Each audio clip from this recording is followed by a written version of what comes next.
헬로 최경입니다. 이번에는요, 수준 차이가 있어 기대되는 수업 이야기입니다.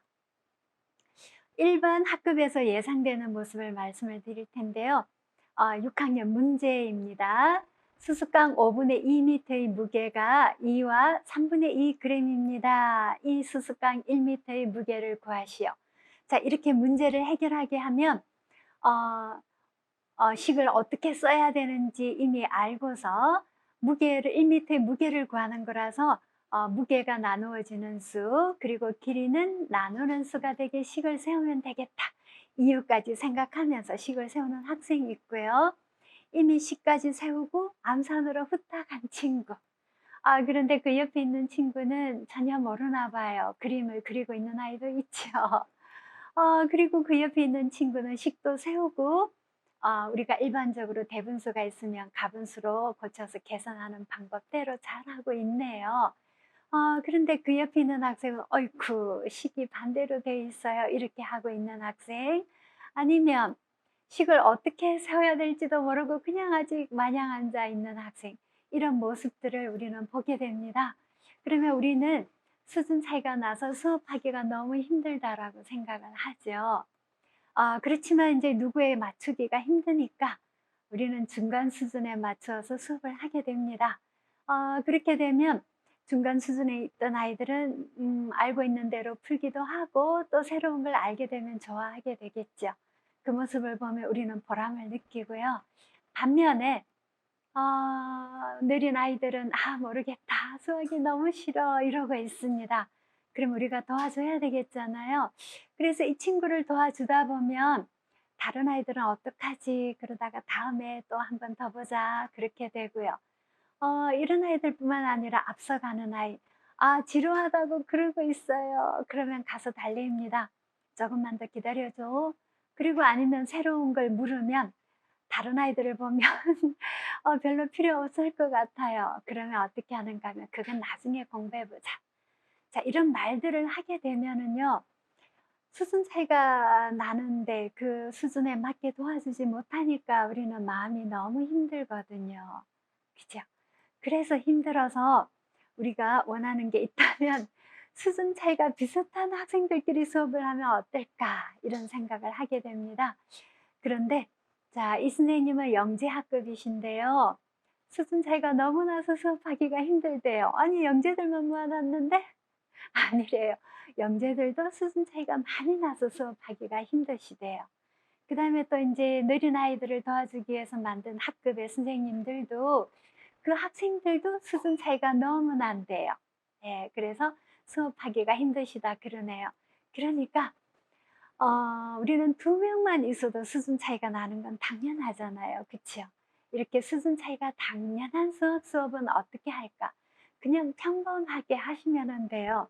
예를 들면 이제 개별로 하라고 했고 누군가 식을 세워 볼래? 그러면 앞에 나와서 식을 세우고 이렇게 식을 세운 이유를 설명을 할 겁니다. 그러면 식을 세우는 이유를 몰랐던 아이는 친구 이야기를 듣고 '아 그렇구나.' 할 수도 있고요. "자 그럼 계산해 볼래?" 그러면 누군가가 나와서 계산을 하겠죠. 그러면 "이렇게 하지 말고 저는 또 다른 것도 있는데요." 그래요. 그래서 나와서 해 보라고 그러면 암산으로 이렇게 후딱 합니다. 이 친구는 자연수와 분수를 구별해서 이렇게 하기도 하고요. 어쨌든 답은 6과 3분의 2가 나옵니다. 자, 이렇게 계산하는 걸 보고 '저렇게도 계산할 수 있구나.' 하고 새로운 배움을 깨닫는 학생도 있는 반면에 '무슨 말인지 도통 모르겠다.'라고 인제 이런 아이들을 우리가 보게 되잖아요. 그러면 인제 이때 선생님은 '자 이 친구도 알았으면.' 하는 마음에 인제 이 친구를 주인공을 두고 수업을 하실 때 에 다른 아이들에게 인제 설명을 하게 하시기보다는 이 친구가 무슨 말인지 궁금해 했잖아요. 그러면 일단 너가 지금 이 친구가 설명하는 거를 이해하는 게 어떤 거고 이해가 안 되는 것이 어떤 건지 같이 한번 대화를 하면서 하다 보면 일단 이 친구들도 아는 게 있거든요. "그렇지. 그건 그런 거야."라고 일단 이 친구들이 아는 거는 확실하게 아는 걸로 두고 그렇지 못한 부분에 대해서 인제 정보를 교환을 하면은 되거든요. 그때 앞서가던 아이들, 그다음에 새롭게 깨달은 아이들, 이런 아이들이 함께 자기의 생각을 드러내면서 해결하시면 됩니다.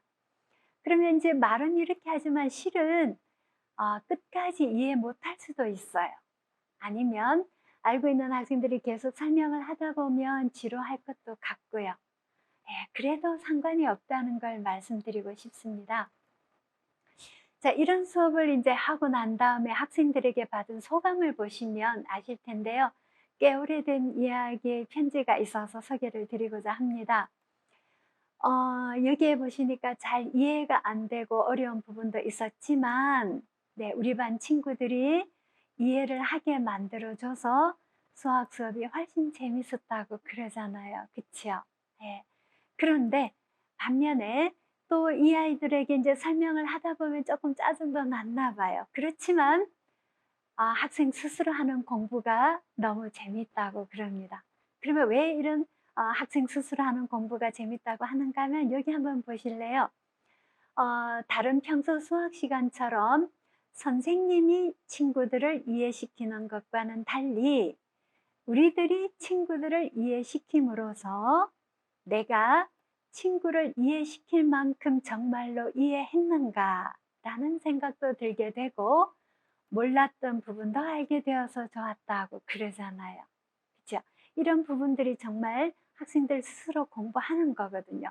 힘들었던 학생도 이미 알고 있는 학생들도 이런 부분에서 배움이 있게 됩니다. 그 다음에 이제 혹시 이렇게 참여를 안 하는 학생들도 있어요. 그런데 한번 보시겠습니까? 친구들은 다른 친구들을 이해시키는 것이 좋았다잖아요.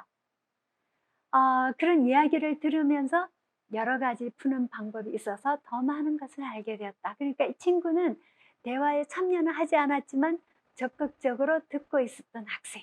이 친구들도 아주 열심히 공부한 거고요. 그 다음에 꼭 또 말씀드리고 싶은 학생 중에 한 명이 있는데요. 6학년이었는데 이미 이 학생은 고등수학을 공부하고 있었어요. 그러면 이 학생은 이 수업이 어땠을까 궁금하시죠? 한번 보시겠습니다. 매번 수학 수업을 시작하기 전에는 왠지 모를 설렘과 기다림이 함께했다. 방금 말씀드렸던 것처럼 이 친구는 고등수학을 공부하고 있었거든요. 어떤 설렘과 어떤 기다림이 있었을까요? 이미 다 알고 있는데요. 그쵸? 그때마다 저에게 기대 이상의 알아가는 기쁨을 줬다. 이게 무슨 말일까요? 네. 수준 차이가 있어서 그랬던 거거든요. 수준 차이가 있기 때문에 다양한 생각이 도출이 됩니다. 몰랐던 생각이 나올 수도 있고, 이 친구의 입장에서 보면 당연하게 생각한 것을 다시 생각해 볼 기회가 주어지는 겁니다. 그리고 또 하나, 느린 아이가 수업의 주인공이 되는 거거든요.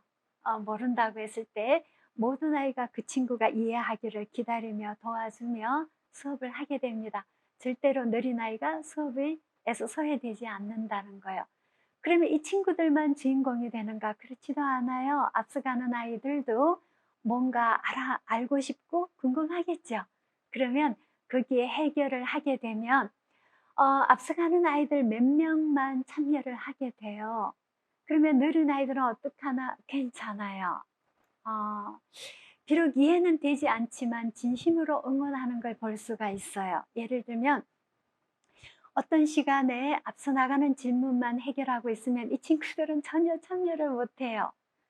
그런데 수업을 마치고 이 친구들이 뭐라고 그러는가 하면 선생님 이번 수업 너무 좋았대요. 왜? 친구들이요. 정말 멋진 이야기들을 하고 있는 거 보니까 참 좋았어요. 너는 이해가 돼서? 아니요. 이해는 안 됐지만 정말 좋았다고. 그러면서 또 나중에 이런 경우도 있었어요. 그때 그 친구들 말하는 게 이런 거였네요. 라고요. 예. 그래서 배움의 순간과 내용이 다를 뿐 학생들은 각자 끊임없이 배우고 있습니다. 수준 차이가 장점이 되는 거죠. 배움의 순간과 내용이 다르다는 거예요. 이 장점을 활용하는 수업을 하시면 좋을 것 같습니다. 그래서 수준 차이가 있어서요. 매 수업마다 어떤 수업이 될지 기대를 하시면서 수업을 준비하시면 될 것 같습니다. 감사합니다.